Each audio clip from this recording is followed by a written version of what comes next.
लोकांनी पोलिसांनी घालून दिलेल्या नियम पाळावेत यासाठी कर्नाटक पोलिसांनी हटके उपाय केलाय। पोलिसांच्या सूचनांचं पालन न करता पावसाळ्यामध्ये स्वतःचा जीव धोक्यात टाकून धबधब्याखाली स्थानासाठी गेलेल्या पर्यटकांना पोलिसांनी धडा शिकवला आहे। चॅनलवरती नवीन असाल तर MM मराठी न्यूजला जरूर सबस्क्राइब करा। पर्यटक धबधब्याखाली अंघोळ करत असतानाच अचानक तिथं पोलीस आले।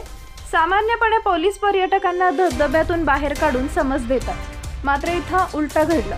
पोलीस आले आणि त्यांनी पर्यटकांना काहीही बोलण्याऐवजी नदीच्या काठावर असलेले त्यांचे कपडे घेतले आणि निघून जाऊ लागले। यामुळे पर्यटक ही संभ्रमात पडले। हा सारा प्रकार मुद्दिगिरी येथील चरमाडी धबधब्याजवळ घडला आहे। राज्य सरकारने पावसाळ्यामध्ये पाण्याच्या प्रवाहाचा अंदाज येत नसल्याचा संदर्भ देत धबधब्याखाली अंघोळ करण्यावर बंदी घातली आहे।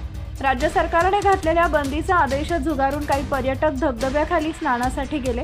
अंतर्वस्त्रावर असलेल्या या पर्यटकांना पोलिसांनी कपडे घेऊन जाऊ लागले असता तसेच बाहेर पडून पोलिसांचा पाठलाग करावा लागला।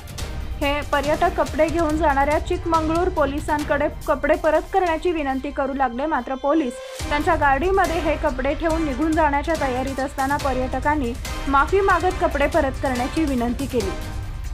सध्या हा व्हिडिओ प्रचंड व्हायरल होत आहे। पोलिसांनी या पर्यटकांकडून त्यांची चूक कबूल करून घेतल्यानंतर पुन्हा कधीही असं करणार नाही असं वदवून घेतल्यानंतर कपडे परत केले। अनेकांनी पोलिसांच्या या अनोख्या भूमिकेचं कौतुक केलंय। कर्नाटकच्या दक्षिणेकडील अनेक भागांमध्ये 14 आणि 15 जुलै रोजी जोरदार पावसाचा इशारा देण्यात आला आहे।